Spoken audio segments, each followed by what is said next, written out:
비행기가 주요 교통수단이 되기 전에 선교사님들이 대체로 배를 타고 타 대륙으로 가서 선교했습니다.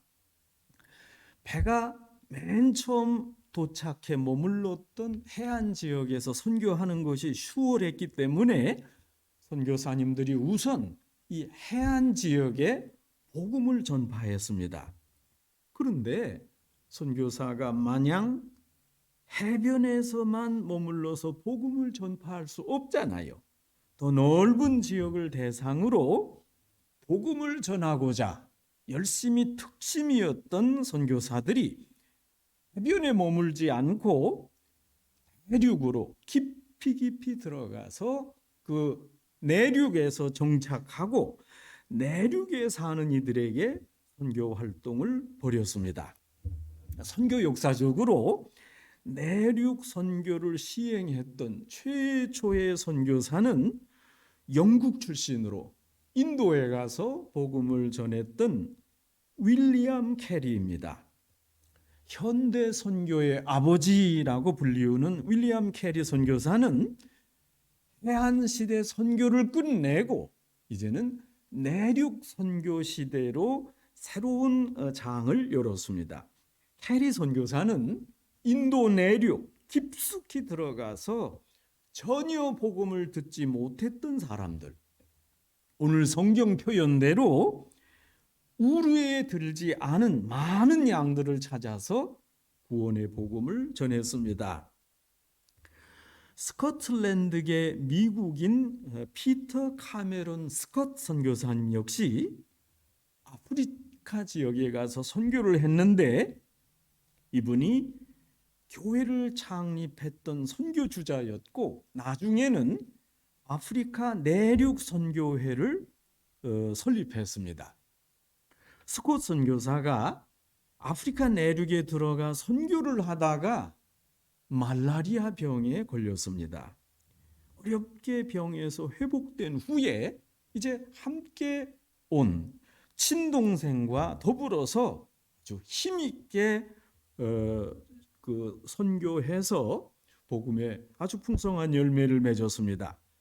선교 사역을 한창 진행하던 중에 이스캇 선교사 동생이 말라리아에 걸려서 죽었습니다.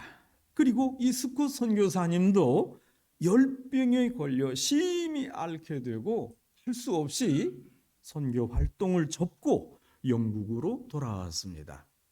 스콧 선교사님은 아프리카 내륙 선교가 너무 힘들어서 다시는 아프리카로 가지 않겠다고 결심했습니다.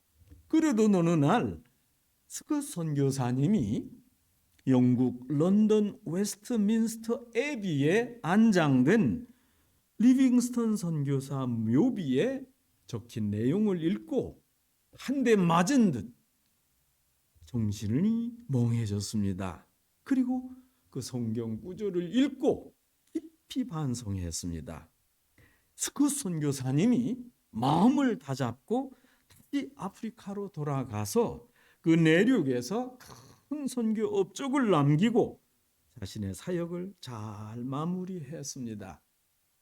여러분, 이번 그 엘리자베스 여왕 그 장례식이 치러지고 했던 그 웨스트민스터 애비에 묻혀 있는 가장 높은 곳에 위치한 리빙스턴 선교사 묘비의 내용이 어떤 것인 줄 아십니까? 바로 오늘 성경 본문 요한복음 10장 16절 말씀입니다. 또 이 우리에게 들지 아니한 다른 양들이 내게 있어 내가 인도하여야 할 터이니 그들도 내 음성을 듣고 한 무리가 되어 한 목자에게 있으리라. 오늘 성경 본문은 요한복음 가운데 선교를 강조하는 핵심 구절입니다. 오늘 성경에서 예수님이 말씀합니다. 우리 안에 들어있는 양이 있는가 하면 우리에 들지 않은 다른 양들이 있다고 강조합니다. 여러분, 우리는 말씀드린 대로 동물을 가두어 놓는 곳입니다. 우리에 들어있는 양과 우리 밖에서 마음껏 뛰노는 양이 있습니다. 우리 안에 들어있는 양은 예수님의 양이요, 우리 안에 들어있지 않은 양은 예수님의 양이 아닙니다.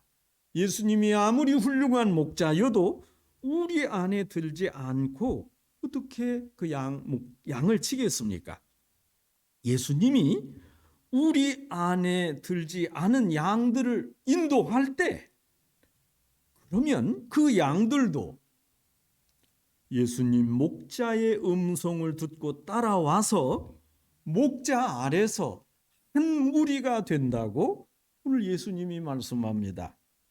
비록 우리 안에 들지 않은 모든 양들이 있지만 예수님을 따르도록 인도하는 것, 여러분 이것이 선교 아니겠습니까? 오늘 성경은 한 절이지만 아주 깊은 의미가 담겨 있습니다. 그래서 저는 선교주의를 맞아서 이 한 절 말씀을 6가지 방면으로 잘 분석해서 말씀을 전하려고 합니다. 첫째, 예수님은 스스로를 목자라고 부르십니다.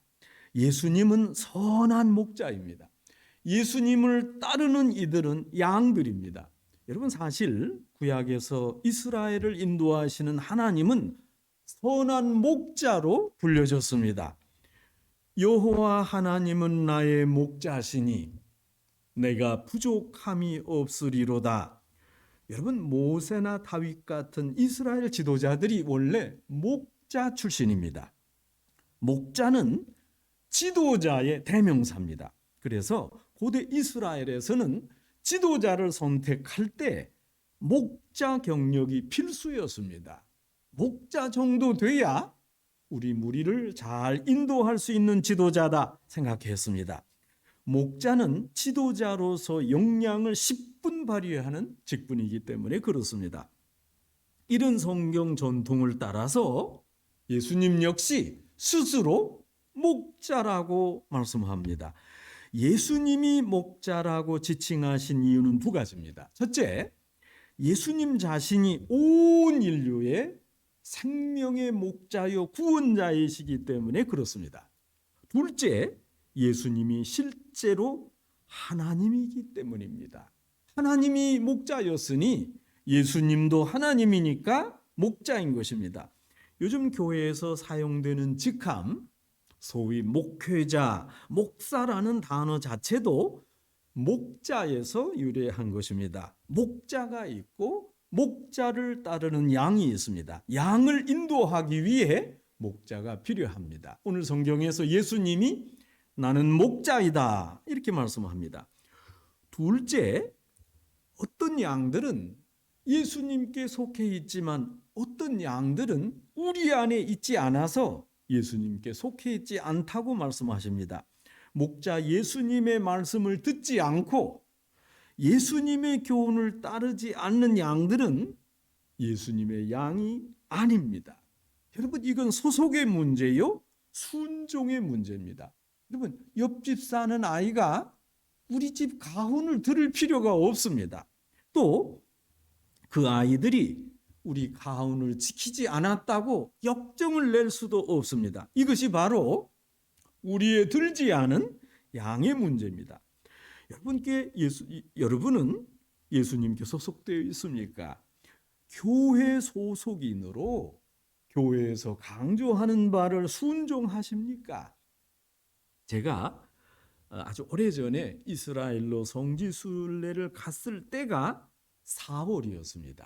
그러니까 여기처럼 우기가 막 끝나고 건기가 시작되는 계절이었습니다. 저 산에 한 반 정도는 누렇게 다 변했습니다. 버스를 타고 이스라엘의 황량한 사막길을 지날 때 저 멀리 황색으로 보이는 산에 아주 희미하게 움직이는 회색 선이 보였습니다. 너무 신기해서 안내하는 선교사님께 아니 저 산에 움직이는 저 회색 선이 무엇입니까? 물었더니 그것이 양떼입니다. 이렇게 대답했습니다. 그 줄에 맨 앞서가는 이가 목자요? 목자 뒤를 따라 양이 가는데 멀리에서 보니까 움직이는 회색 선으로 보였던 것입니다. 목자를 따라가는 양들의 모습 아주 인상적이었습니다. 양들이 목자의 지도력 하에 목자에게 속해 있고 목자가 이끄는 대로 양이 따라갔습니다. 여러분, 양은 IQ가 낮은 동물 아닙니까? 가령 우리 사람이 열을 지어가면 이렇게 돌아가면 뒷사람은 아이 왜 돌아가나 하고 지름길로 갑니다. 그런데 양은 그렇지 않습니다. 멍청하게도 지름길로 가지 않고 바로 앞에 양이 갔던 그 궤적을 따라갑니다. 몇 년 전 제가 한국에 갔을 때 한번 두 친구를 만나서 재미있는 이야기를 나누었습니다. 그 두 친구 중에 한 친구는 정치에 관심이 많았고 다른 한 친구는 아주 독실한 크리스찬 신자였습니다. 그 정치에 관심이 많은 친구가 이렇게 말했습니다. 너네들 아느냐? 한국에서 대통령 하기보다 당 대표 하기가 더 어렵다. 강아지 100마리를 부산에서 서울까지 몰고 가는 것보다 더 어려운 직책이 당대표란다. 당에 속해 있는 똑똑한 국회의원들을 통솔력을 발휘해서 한 방향으로 이끌어가는 거 이거 어렵단다. 너희들 몰랐지? 이 말을 듣고 있던 한 중견교회 안수 집사인 그 다른 친구가 이렇게 대답을 했습니다. 야, 그런데 내가 보니까 목사님은 당 대표보다 더 어렵더라. 교인들을 목사님의 지도에 따르게 하고 목회 방침을 철저하게 따르게 하는 거 이건 더 힘들다. 요즘에는 모두가 잘난 교인들인데 어떤 교인이 목사 말을 듣겠냐? 내가 더 똑똑한데 이러고 앉아있다. 당장 우리 교회만 해도 그렇다. 저는 그 대화를 듣고 그냥 가만히 있었습니다. 목사님이 의도하는 대로 온 교인이 그대로 순종하고 따른다면 목회가 얼마나 쉽겠습니까? 온 교인이 지도자를 따르기보다 지도자가 되고 싶어 합니다. 여러분, 이야기하다 보면 다 목사님 하고 싶어 합니다. 참으로 어렵습니다. 많지도 않은 12제자 중에 예수님의 양이 아닌 제자가 있었습니다. 바로 가룟 유다입니다. 가룟 유다는 예수님을 따르지 않았고 예수님 말씀에 순종하지 않았습니다. 예수님께 불순종하는 가룟 유다는 예수님의 제자가 아예 아니었습니다. 여러분, 예수님께 소속되지 않은 자는 결국 유다처럼 배신합니다. 여러분, 흑백 논리 같지만 세상에는 두 부류의 사람이 있을 뿐입니다. 예수님께 소속된 사람이냐? 예수님께 소속되지 않은 사람이냐? 예수님께 순종하느냐? 예수님께 순종하지 않느냐? 세상에는 예수님을 따르는 양이 있고 예수님을 따르지 않는 늑대가 있을 뿐입니다. 우리 성민교회 온 성도는 예수님께 속해 있고 예수님을 따르는 순전한 양들입니다. 셋째, 오늘 이 본문의 중요한 점 중에 예수님께 속한 양들은 하나님께서 맡겨주셨습니다. 하나님께서 그 양 무리 또 양 한 마리 한 마리를 이미 선택하셨고 그 선택한 무리를 선한 목자이신 예수님께 맡겨주셨습니다.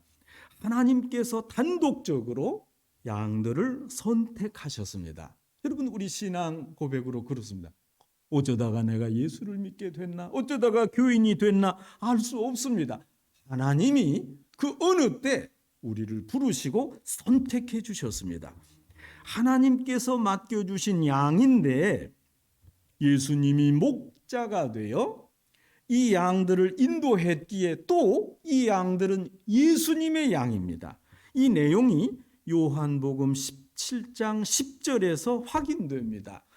내 것은 다 아버지의 것이요 아버지의 것은 내 것이온데 내가 그들로 말미암아 영광을 받았느니라. 하나님께 속한 양이기 때문에 또 예수님께 속한 양입니다. 성도 여러분, 하나님께서 예수님께 양들을 맡겨주셨습니다.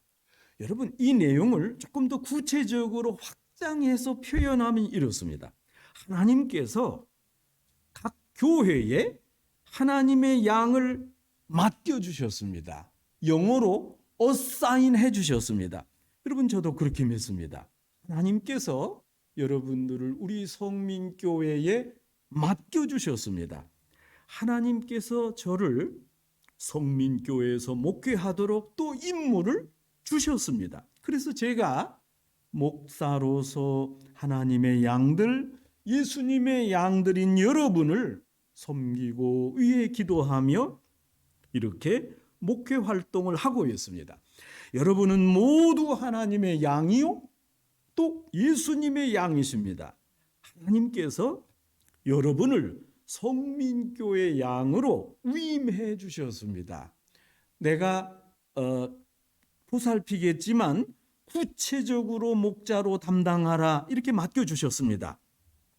그래서 성민교회 여러분들은 성민교회 목회방 짐을 알고 교회 목회에 순종하는 양이어야 됩니다. 여기 소속이 되어 있으니 그렇습니다. 하나님께서 목자 되신 예수님께 여러분 양들을 맡겨주셨을 뿐만 아니라 하나님께서 여러분을 성민교회 양으로 배당해 주셨기 때문입니다. 넷째, 예수님은 맡겨진 양들이 자신의 양이라고 알고 계셨습니다. 이 양들이 내게 속했다 하셨습니다. 그런데 양들 또한 예수님을 목자로 익히 알았습니다. 목자가 양을 알기에 양의 이름을 일일이 부르시면 양이 목자의 소리를 듣고 따릅니다. 요한복음 10장 3절의 말씀입니다. 문지기는 그를 위하여 문을 열고 양은 그의 음성을 듣나니 그가 자기 양의 이름을 각각 불러 인도하여 내느니라. 여러분, 제가 몇 주 전에 유튜브에서 누가 이걸 소개해 주길래 아주 재미있는 영상을 봤습니다. 한국 어느 시골 마을인데 개를 아마 한 50마리 이상 키웁니다. 그런데 그 주인이 어떻게 훈련을 시켰는지 다 이름을 주었습니다. 한국 이름을 주었습니다. 그리고 이제 카메라가 있는데 그 주인이 그 개를 한 마리씩 부릅니다. 그러면 자기 이름이 불려줄 때 한 마리씩 나와서 간식을 먹습니다. 어떻게 저렇게 알아듣나? 여러분, 양이 이렇게 알아듣습니다. 양 역시 목자를 압니다. 목자 역시 양을 부릅니다. 목자가 자신을 알고 있다는 말을 양이 알고 있습니다.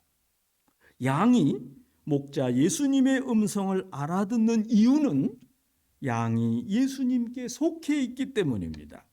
부르심을 들었기에 속한 것이 아니라 이미 속해 있었기에 음성을 들을 수 있었던 것입니다. 요한복음 10장 14절 말씀입니다. 나는 선한 목자라. 나는 내 양을 알고 양도 나를 아는 것이라. 요한복음 10장 26절 말씀입니다. 너희가 내 양이 아니므로 믿지 아니하는도다. 아주 중요한 표현입니다. 속해 있지 않기에 듣지 않고 소속되지 않아서 믿지 않습니다. 여러분, 사람들은 거꾸로 생각하기 쉽습니다. 믿지 않기에 속해 있지 않다고 생각합니다. 그렇지 않습니다. 목자는 양을 알고 양은 목자를 알고 있습니다. 다섯째, 선한 목자는 양들을 위하여 목숨을 버립니다. 목숨까지 버립니다. 예수님은 양을 위해 목숨을 내어주셨습니다. 예수님은 실제로 자기에게 맡겨진 양들을 구원하기 위해 십자가에 달려서 목숨을 내어 주셨습니다.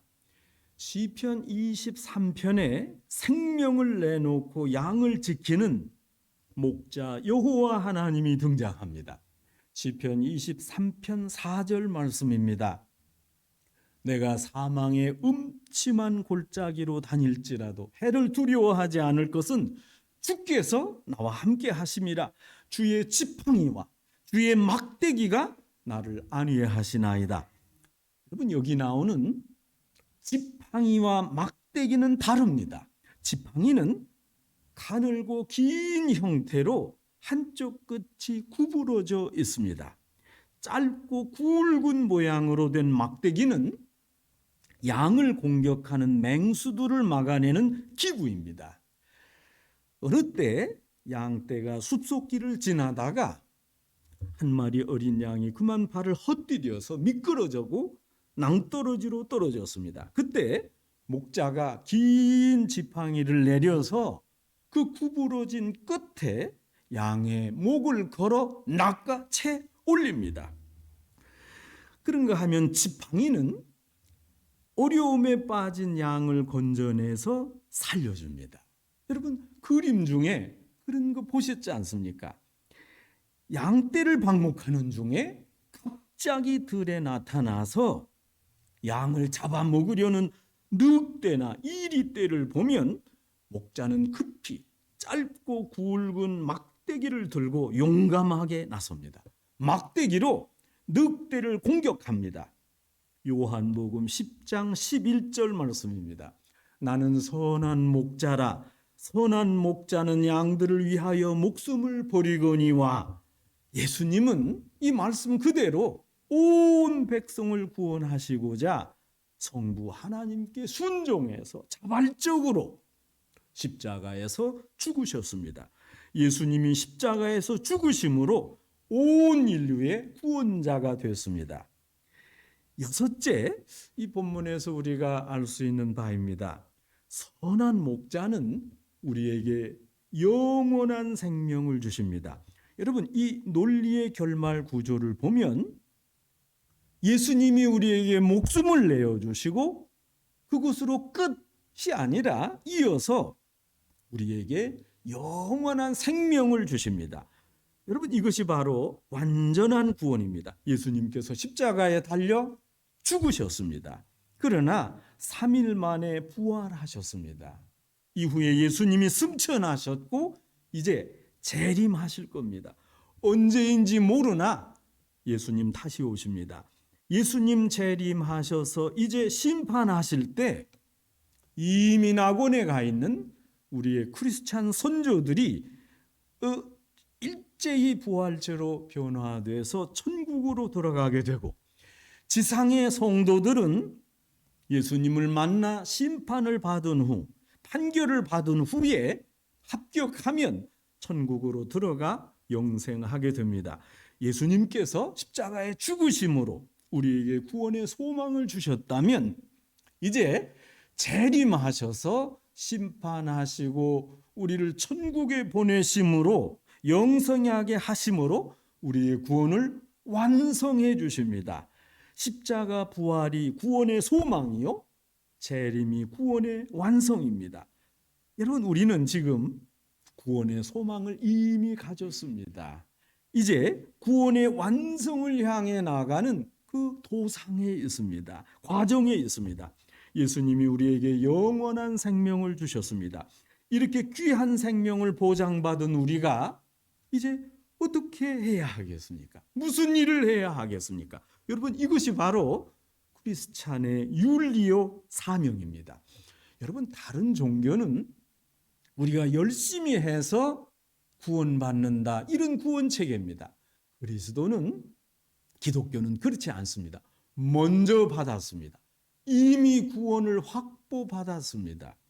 우리가 가야 할 그 천국의 집이 이미 소망됐습니다. 여러분, 받지 않았지만 이미 천국의 시민권자입니다. 이미 받은 다음에 이제 어떻게 살아야 하나, 이런 구원 체계입니다. 여러분, 이것이 바로 기독교인의 윤리입니다. 기독교인의 도덕입니다. 구원으로 영원한 생명을 보장받은 우리가 이제는 마땅히 이 복된 소식, 구원을 전해야 합니다.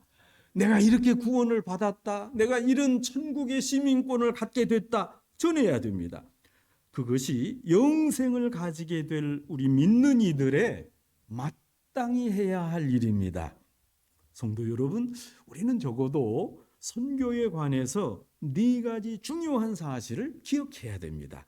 이 4가지 사실을 바탕으로 우리가 전도하고 선교에 매진하고 그리고 선교의 열매를 맺어야 합니다. 첫째, 이미 구원받은 사람 말고도 여러분, 이 세상에는 예수님에 속해야 할, 예수님의 우리 안에 들어가야 할 사람이 아직도 많이 남아 있습니다. 세상에 살고 있지만 잃어버린 영혼들이 많습니다. 이런 사실을 알면 믿는 우리들이 많은 과제를 담당해야 됩니다.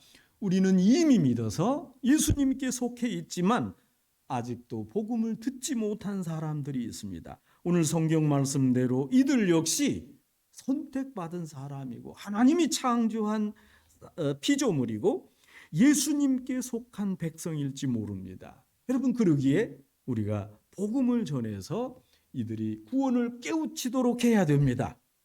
둘째, 우리가 알아야 할 사실은 우리 안에 들지 아니한 다른 양들은 여기 모여 있는 것이 아니라 온 세계에 흩어져 있습니다. 그래서 앞장서서 이 우리의 들지 않은 이들에게 복음을 전하기 위해서 우리가 나가야 됩니다. 여러분, 우리가 직접 가지 못하면 특별히 훈련된 선교사를 파송해야 합니다. 그리고 그 선교사의 사역에 우리가 함께 해야 합니다.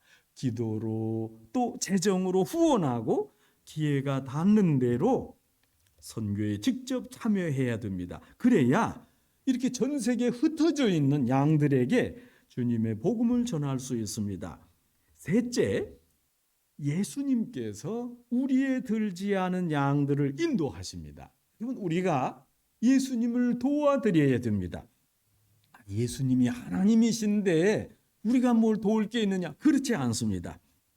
여러분, 이런 면에서 선교 주체가 하나님이요, 예수님이요, 성령님이십니다. 선교사나 선교사를 돕는 우리 크리스찬은 선교의 보조자입니다. 하나님이 주도자요, 우리가 보조해서 선교합니다. 선교 주체자 성삼위 하나님이 힘을 쓰실 때 보조자인 우리가 함께 일을 도와야 됩니다. 여러분, 손바닥도 마주쳐야 소리가 납니다. 하나님은 우리와 함께 선교하시고자 합니다. 이런 점에서 선교사님들 또 목회자들, 신앙인들의 역할이 중요합니다. 하나님과 이제 복음을 들어야 할 이 사람들 사이에 중매 역할을 해야 됩니다. 하나님이 일하시니 예수님도 일하셨듯이 성삼위 하나님이 선교하실 때 우리 또한 선교에 참여해야 됩니다. 여러분, 넷째, 우리의 들지 아니한 양들을 반드시 구원을 받게 해야 합니다. 예수님은 자기 목숨을 내어주시고 양들에게 영원한 생명을 주셨습니다. 예수님을 믿으면 모두가 죄에 대해는 죽으나 생명에 대해 부활하고 천국에서 영생하게 됩니다. 이런 구원 사역, 여러분, 이것은 완벽합니다. 예수님의 구원 능력이 완벽하기 때문에 그렇습니다. 우리는 이 완벽한 아주 엄청난 구원과 사랑을 전하는 겁니다. 이것이 바로 선교요 전도입니다. 오늘 선교주일 하나님께서 우리 성민교회에 구체적인 사명을 주시면서 도전하십니다. 여러분, 우리 각자가 저 멀리에서 나가 전적으로 선교하지 못하고 또 매일매일 복음 전파에 매진하지 못한다 하더라도 부분적으로 간접적으로 선교할 수 있는 여러 가지 방법이 있습니다. 여러분, 제가 신학교를 다니던 1990년대 한국에서 이런 구절이 유행했습니다. 저희 교회도 제가 다니던 신학교에도 플래카드로 크게 붙여놓았습니다. 가지 못하면 보내라. 당신이 직접 선교사로 가지 못하면 선교사를 파송하라. 선교사를 위해 기도하라. 그런 의미입니다. 우리가 현장에 가서 선교에 직접적으로 참여할 수 없지만 멀리에서 그 선교 사역에 참여할 수 있습니다. 어떻게 참여합니까?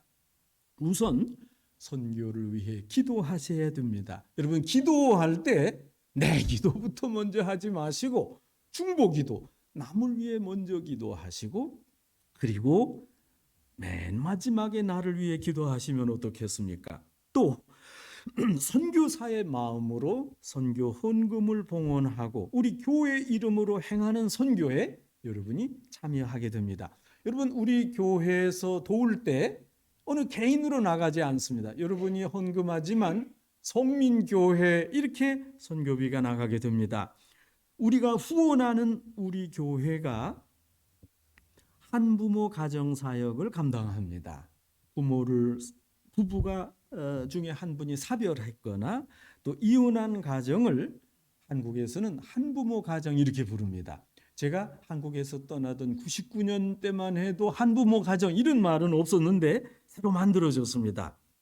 여러분, 제가 벌써 10년 전쯤 그쪽에 가서 보았습니다.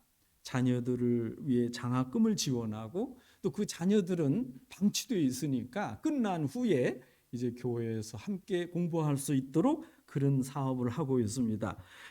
여러분, 현재 우리 교회가 신촌 지역에 있는 외국인들을 접대하고 복음을 전하는 사역을 하고 있습니다. 또 매주 수요일마다 근처의 목회자 선교사들이 그 우리 교회에 모여서 함께 중보 기도하고 있습니다.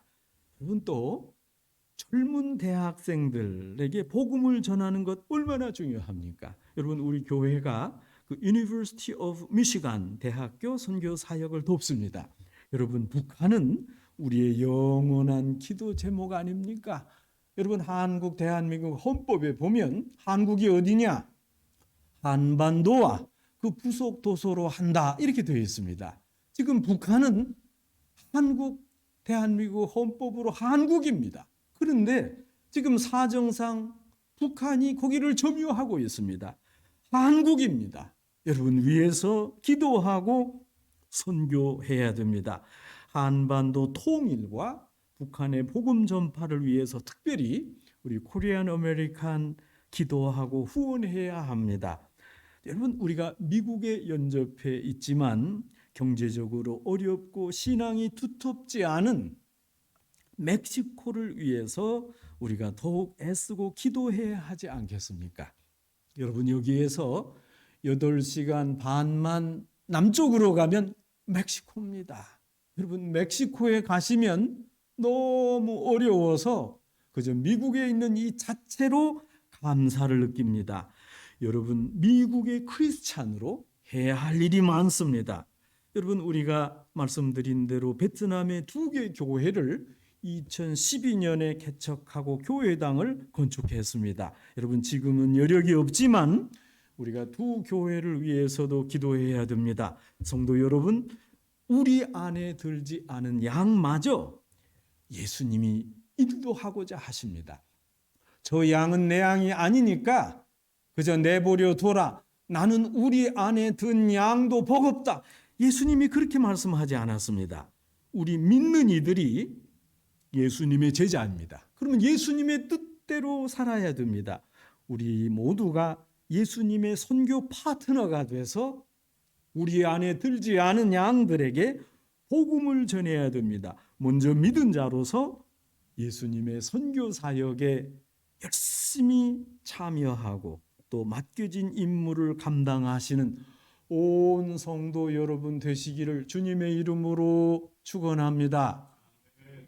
하나님 아버지, 저희를 위해 십자가에 죽으시고 부활하심으로 구원의 소망을 허락하시며 재림하여 구원을 완성해 주실 예수님을 선교 파트너로 세워주시니 감사합니다.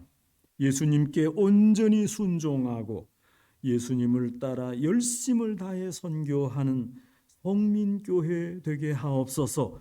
저희가 부족하나 선교 열정을 품게 하옵소서. 예수님의 이름으로 기도합니다. 아멘.